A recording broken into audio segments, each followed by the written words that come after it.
السلام عليكم ورحمة الله وبركاته.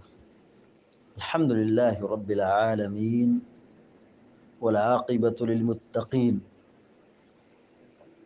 والصلاة والسلام على أشرف الأنبياء والمرسلين نبينا محمد وعلى آله وصحبه أجمعين ومن تبعهم بإحسان إلى يوم الدين، أما بعد. فعن جابر رضي الله تعالى عنه أن رسول الله صلى الله عليه وسلم قال: من قال حين يسمع النداء اللهم رب هذه الدعوة التامة والصلاة القائمة آت محمدا الوسيلة والفضيلة وابعثه مقاما محمودا الذي وعدته حلت له شفاعتي يوم القيامة. أخرجه الأربعة۔ بلوغ المرام من عدلۃ الاحکام کی حدیث نمبر 159 ابھی آپ کے سامنے پڑھی گئی ہے، اور یہ باب کی سب سے آخری روایت ہے۔ کتاب الصلاۃ کا دوسرا باب تھا باب الاذان۔ اللہ رب العالمین کے فضل سے یہ آج باب کمپلیٹ ہو رہا ہے، مکمل ہو رہا ہے، تو باب کی یہ آخری روایت ہے۔ حدیث دیکھیے، وعن جابر رضی اللہ تعالی عنہ ان رسول اللہ صلی اللہ علیہ وسلم قال، حضرت جابر رضی اللہ تعالیٰ عنہ بیان کرتے ہیں کہ اللہ کے رسول صلی اللہ علیہ وسلم نے فرمایا: من قال حین یسمع النداء، جس نے یہ کہا جب اس نے اذان سماعت کی، اذان سنا۔ من مانے جو، قال مانے کہا، حین مانے جب، یسمع سمع یسمع مانے سننا، النداء النداء ندا مانے آواز، یعنی اذان کی آواز۔ من قال حین یسمع النداء، جس آدمی نے یہ کہا جب اس نے اذان سنی۔ اذان سن کر کے کہا مطلب کیا ہے؟ اذان مکمل سننے کے بعد، اذان سے فراغت کے بعد مؤذن جب کہے لا الہ الا اللہ، اذان کا آخری کلمہ ہے لا الہ الا اللہ، اس کے بعد یہ دعا پڑھے۔ من قال حین یسمع النداء، جس نے اذان سن کر کے یہ کہا، اذان کے کلمات مکمل ہونے کے بعد، یعنی یہ دعا ہے: اللہم رب هذه الدعوة التامة والصلاة القائمة آت محمدا الوسيلة والفضيلة وابعثه مقاما محمودا الذي وعدته، یہ دعا پڑھی، حلت له شفاعت یوم القیامہ۔ یعنی نبی علیہ السلام کہتے ہیں حلت له شفاعت یوم القیامہ، کہ میری شفاعت اس کے لیے قیامت کے دن حلال ہو گئی، یعنی میں اس کے حق میں شفاعت کروں گا۔ یہ اذان کے بعد کی دعا کی فضیلت ہے۔ اذان ہم سنیں، اذان کے کلمات کا جواب دیں، اور اذان کے بعد کی یہ دعا پڑھیں: اللہم رب ہذہ الدعوہ، اور مکمل دعا جو یہاں بتائی گئی ہے۔ آئیے دعا کا ترجمہ دیکھتے ہیں۔ اللہم، اے اللہ، اللہم اے اللہ، رب ہذہ الدعوۃ التامہ، رب مانے رب، ہذہ الدعوہ، ہذہ مانے یہ، الدعوہ مانے دعا، دعوت مانے بلانا ہوتا ہے، دعوہ دعوت، بلاوا۔ التامہ، تامہ مانے مکمل، رب هذه الدعوة التامة، مکمل کامل دعا، الدعوہ التامہ کامل دعا، مراد کیا ہے؟ توحید کی دعوت۔ الدعوہ التامہ سے کیا مراد ہے؟ توحید کی دعوت، کیونکہ اذان میں توحید ہی کی دعوت ہے۔ اللہ اکبر اللہ اکبر، اشہد ان لا الہ الا اللہ، اشہد ان محمد رسول اللہ، حی علی الصلاۃ حی علی الفلاح، اللہ اکبر، یہ جو لا الہ الا اللہ مکمل اذان، یہ توحید کی دعوت ہے، توحید کی پکار ہے۔ تو ہذہ الدعوہ التامہ، دعوت تامہ یعنی اذان، اور یہ جو دعویٰ ہے، دعا ہے، دعوت توحید اس کے اندر ہے۔ والصلاۃ القائمہ، صلاۃ مانے نماز، قائمہ مانے قائم رہنے والی، قیامت تک باقی رہنے والی، قیامت تک باقی رہنے والی دعا دیکھیے، اللہم رب ہذہ الدعوۃ التامہ والصلاۃ القائمہ، اللہم اے اللہ،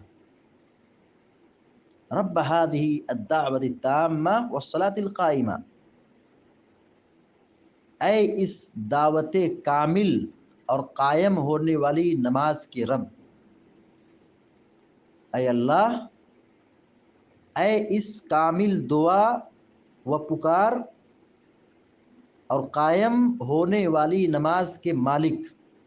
یہ دعا کا مطلب ہے، دعا کا معنی ہے اللہم رب ہذہ الدعوۃ التامہ والصلاۃ القائمہ، اے اللہ، اے اس کامل دعا و پکار اور قائم ہونے والی نماز کے مالک، آت محمدا الوسیلۃ والفضیلہ وابعثہ مقاما محمودا الذی وعدتہ۔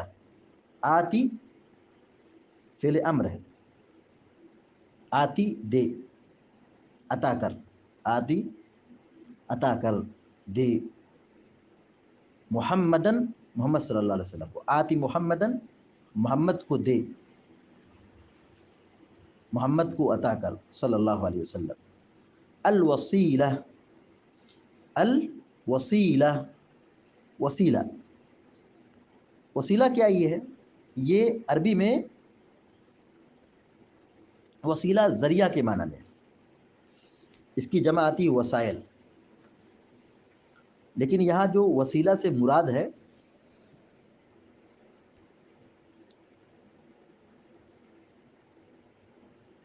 جنت میں وہ مقام، جنت میں وہ مقام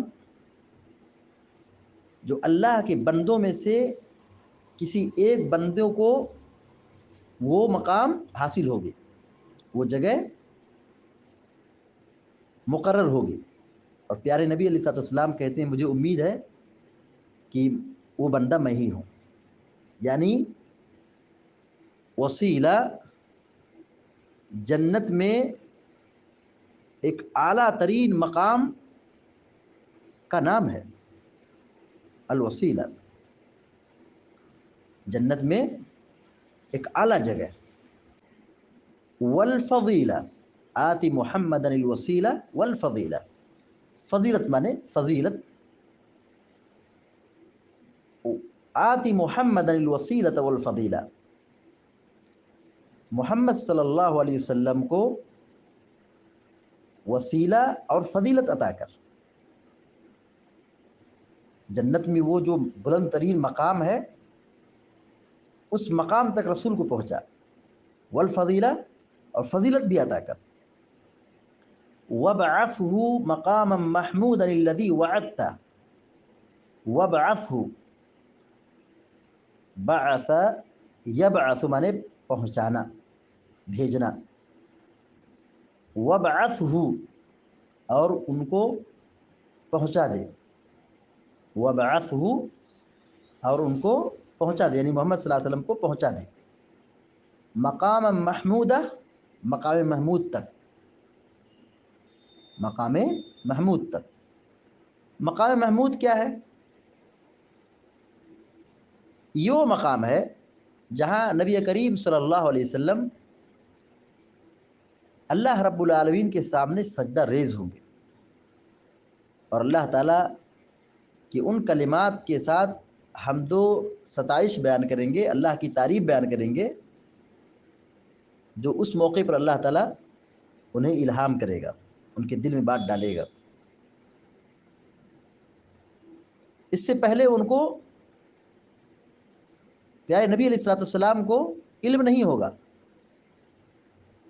اسی دعا و درخواست کی وجہ سے آپ کو شفاعت کبریٰ کی اجازت ہوگی۔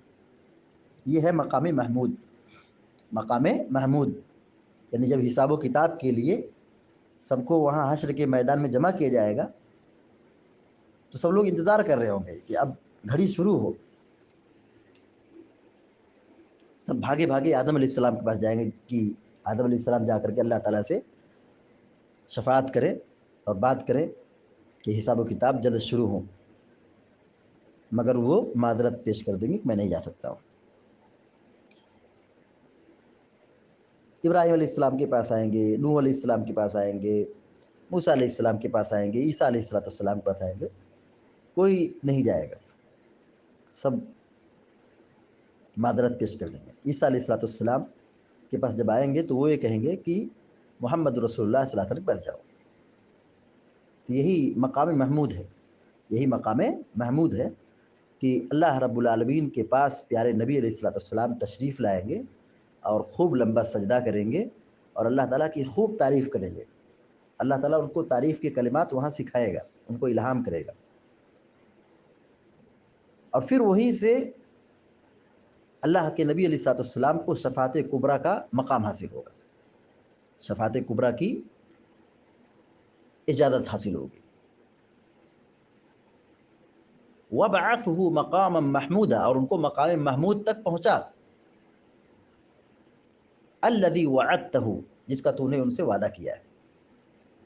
الَّذِي، جو چیز، وَعَدتَّهُ، وعدت، وعد سے وعدت، وعدت تو نے وعدہ کیا، وعدت تو نے وعدہ کیا، ہو ان سے، یعنی اللہ تعالیٰ کا یہ وعدہ ہے کہ اللہ تعالیٰ آپ کو مقام محمود تک پہنچائے گا۔ عسى أن يبعثك ربك مقاما محمودا، عسى أن يبعثك ربك مقاما محمودا، قریب کہ آپ کا رب آپ کو مقام محمود تک پہنچائے گا۔ تو اللہ رب العالمین نے یہ وعدہ کیا ہے، اور ہمیں ہر اذان کے بعد اس دعا کے پڑھنے کا مکلف بنایا گیا ہے، اور اس دعا میں ہمیں حکم دیا گیا کہ ہم پیارے نبی صلی اللہ علیہ وسلم کے حق میں دعا کریں، چونکہ نبی علیہ السلام کے احسانات ہم امتیوں پر بہت زیادہ ہیں، نبی علیہ السلام کے احسانات ہم پر بہت زیادہ ہیں، تو اس احسانات کو ہم دعاؤں کے ذریعے سے اور درود کے ذریعے سے ہم کچھ ادا کر سکتے ہیں۔ تو جو اس دعا کو پڑھے، حلت لہو شفاعتی یوم القیامہ، حلت حلال ہو گئی، حلت حلال ہو گئی، واجب ہو گئی، لہو اس کے لیے، شفاعتی میری شفاعت، شفاعتی میری شفاعت، یوم القیامہ قیامت کے دن، حلت لہو شفاعتی یوم القیامہ، تو میری شفاعت اس کے لیے حلال ہو گئی، واجب ہو گئی، یوم القیامہ قیامت کے دن، یعنی قیامت کے دن اللہ کے نبی صلی اللہ علیہ وسلم اس دعا کے پڑھنے والوں کے حق میں شفاعت کریں گے، جہنم کی آگ سے آزادی کی بات کریں گے، شفاعت کریں گے۔ اخرجہ الاربعۃ، اس حدیث کو امام ترمذی، امام نسائی، امام ابن ماجہ، امام ابو داؤد رحمہ اللہ نے بیان کیا ہے۔ الاربعہ چار، الاربعۃ اخرجہ الاربعۃ، اس کو چاروں لوگوں نے بیان کیا ہے، یعنی 4 محدثین نے بیان کیا ہے۔ کون ہے وہ محدثین؟ امام ترمذی، امام نسائی، امام ابن ماجہ، امام ابو داؤد رحمہم اللہ۔ اب حدیث کا ترجمہ دوبارہ دیکھیے۔ وعن جابر رضی اللہ تعالی عنہ ان رسول اللہ صلی اللہ علیہ وسلم قال، حضرت جابر رضی اللہ تعالیٰ عنہ بیان فرماتے ہیں کہ اللہ کے رسول صلی اللہ علیہ وسلم نے فرمایا، من قال حین یسمع النداء، جو یہ کہے جب اذان سنے، یعنی اذان مکمل سن لے پھر یہ دعا پڑھے، اللہم رب هذه الدعوة التامة، اے اللہ، اے اس کامل دعا و پکار اور قائم ہونے والی نماز کے مالک، رب هذه الدعوة التامة، اس کامل دعا و پکار، والصلاة القائمہ، اور قائم ہونے والی نماز کے مالک، قائم ہونے والی نماز کے مالک۔ دیکھیے اس میں نماز اور اذان کی یہ اہمیت ہے کہ اللہ تبارک و تعالی، اللہ کے نبی علیہ الصلوۃ والسلام کیا کہہ رہے ہیں؟ رب هذه الدعوة التامة، اس مکمل دعا و پکار کی رب، اور نماز کے رب، قائم ہونے والی نماز کے رب۔ رب کی اضافت کس کی طرف کی گئی ہے؟ اس نماز کی طرف ہو رہی ہے، اس دعا کی طرف ہو رہی ہے، جس سے اس کی اہمیت اجاگر ہوتی ہے، اس سے اس کی اہمیت ثابت ہوتی ہے۔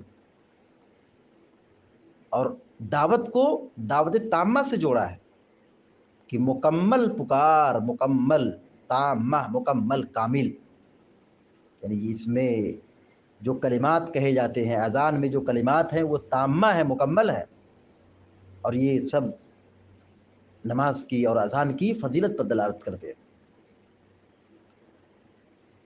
آتی محمد الوسیلۃ والفضیلہ، تو محمد صلی اللہ علیہ وسلم کو وسیلہ اور فضیلت عطا کر، وسیلہ اور فضیلت عطا کر۔ وسیلہ جنت میں ایک اعلیٰ مقام کا نام ہے جو رسول اللہ صلی اللہ علیہ وسلم کو ملنے والا ہے، اور فضیلت برتری، فضیلت، رسول کو فضیلت عطا کر دنیا و آخرت کے اندر۔ وَبَعَثْهُ مَقَامًا مَحْمُودًا، اور انہیں مقام محمود تک پہنچا، کھڑا کر مقام محمود تک۔ مقام محمود کیا ہے؟ حساب و کتاب کے لیے لوگ پریشان ہوں گے، کون اللہ تعالیٰ سے بات کرے گا؟ پیارے نبی علیہ الصلوۃ والسلام جائیں گے اور اللہ رب العالمین کے سامنے سجدہ کریں گے اور خوب اللہ تعالیٰ کی تعریف بیان کریں گے، تب اللہ تعالیٰ آپ کو شفاعت کی اجازت دے گا، جس کو شفاعت کبریٰ کہا گیا ہے، شفاعت کبریٰ کہا گیا ہے۔ یہ ہے مقام محمود، الذی وعدت، جن کا تو نے وعدہ کیا ہے۔ اللہ تعالیٰ کا یہ وعدہ ہے کہ اللہ تعالیٰ نبی علیہ الصلوۃ والسلام کو مقام محمود عطا کرے گا۔ تو قیامت کے دن حساب و کتاب کا جب وقت ہوگا تو اللہ کے نبی علیہ الصلوۃ والسلام شفاعت کریں گے، پہلے اللہ تعالیٰ کے لیے سجدہ کریں گے، اور اللہ تعالیٰ آپ کو اجازت دے گا تو آپ شفاعت کریں گے۔ یہی مقام محمود ہے، جو اللہ رب العالمین کے سامنے سجدہ کریں گے اور خوب اللہ تعالیٰ کی تعریف بیان کریں گے، اسی کو مقام محمود کہتے ہیں۔ حلت لہ شفاعتی یوم القیامہ، تو میری شفاعت قیامت کے دن اس کے حق میں واجب ہو گئی، میری شفاعت اس کے حق میں قیامت کے دن واجب ہو گئی، یعنی اللہ کے نبی علیہ الصلوۃ والسلام ایسے بندے کے حق میں شفاعت کریں گے، شفاعت کریں گے، اور جس کو اللہ کے نبی علیہ الصلوۃ والسلام کی شفاعت مل گئی تو وہ آدمی کامیاب ہو گیا اور جنت کا حقدار ہو گیا۔ تو یہ حدیث ہم سب کو یہ تعلیم دیتی ہے کہ ہم ہر اذان کے بعد اس دعا کو ضرور پڑھیں۔ اس دعا کے پڑھنے کی فضیلت کیا ہے کہ اللہ کے نبی علیہ الصلوۃ والسلام ہمارے حق میں شفاعت کریں گے۔ اس حدیث سے جو بات معلوم ہوئی، نمبر 1، اذان سننا چاہیے، اذان سننا چاہیے، سنیں گے تبھی تو جواب دیں گے، ایسا نہیں کہ سنیں نا اور پھر صرف جواب دے دیں، ایسا نہیں۔ اذان سننا ہے، اذان کے کلمات کا جواب دینا ہے، اور پھر اس کے بعد دعا پڑھنا ہے، اور دعا پڑھنے میں بھی یہ ہے کہ رسول پر پہلے درود بھیجیں، درود کے بعد یہ دعا پڑھنا ہے۔ نمبر 2، اذان اور نماز کی اہمیت کا علم۔ دوسری بات کیا معلوم ہوئی؟ اذان اور نماز کی اہمیت کا علم، کہ اذان کو اللہ تعالیٰ نے، اللہ کے نبی نے کیا کہا؟ رب هذه الدعوة التامة۔ اور نماز کے بارے میں کیا کہا؟ الصلاۃ القائمہ، کہ نماز کا رب، اذان کا رب۔ تو اس سے نماز اور اذان کی اہمیت ثابت ہوتی ہے۔ تیسری بات یہ معلوم ہوئی کہ اذان کے بعد کی دعا کی فضیلت کا علم، یہ فضیلت کیا ہے؟ اللہ کے نبی علیہ الصلوۃ والسلام شفاعت کریں گے۔ چوتھی بات یہ معلوم ہے کہ محمد رسول اللہ صلی اللہ علیہ وسلم کے لیے دعا کرنا ہے، رسول اللہ صلی اللہ علیہ وسلم کے لیے دعا کرنا ہے، نہ کہ رسول صلی اللہ علیہ وسلم سے دعا کرانا ہے۔ بہت سارے لوگ رسول کا وسیلہ لگاتے ہیں، رسول سے دعا کراتے ہیں، یہ شرکی عمل ہے۔ ہمیں یہ حکم دیا گیا کہ ہم رسول کے لیے دعا کریں، نہ کہ ہم رسول سے دعا کریں، دونوں میں فرق ہے۔ حدیث کی تعلیم یہ ہے کہ محمد رسول اللہ کے لیے ہم دعا کریں، نہ کہ ان سے دعا کرائیں۔ پانچویں بات یہ معلوم ہوئی کہ آخرت برحق ہے۔ چھٹی بات یہ معلوم ہوئی رسول کی شفاعت برحق ہے، رسول صلی اللہ علیہ وسلم شفاعت کریں گے۔ ساتویں اور آخری بات معلوم ہوئی کہ رسول کا مقام آخرت میں بہت ہی اعلیٰ ہے، رسول صلی اللہ علیہ وسلم کا مقام آخرت میں بہت ہی اعلیٰ ہے۔ لہذا ہماری اور آپ کی یہ ذمہ داری بنتی ہے کہ ہم اذان کے کلمات کو نہایت سنجیدگی کے ساتھ سنیں اور اذان کے کلمات کا جواب دیں، یعنی جو مؤذن کہتا ہے اس کا جواب دیں، اور اذان کے اختتام پر اذان کی جو دعا ہے، اذان کے بعد کی جو دعا ہے اس کا اہتمام کریں، جو دعا یہاں سکھائی گئی ہے۔ لیکن یہاں پر درود کا ذکر نہیں ہے، دوسری احادیث میں اس کا ثبوت ملتا ہے کہ پہلے مکمل درود ابراہیمی پڑھیں، پھر اس کے بعد اللہم رب ہذہ الدعوہ، یہ جو مکمل دعا ہے اس کو پڑھیں۔ اللہ تعالیٰ سے دعا ہے کہ اللہ تعالیٰ ہم سب کو، آپ سب کو نیک عمل کی توفیق عطا فرمائے، آمین یا رب العالمین۔ وصلی اللہ علی نبینا محمد وعلی آلہ وصحبہ اجمعین۔ السلام علیکم ورحمۃ اللہ۔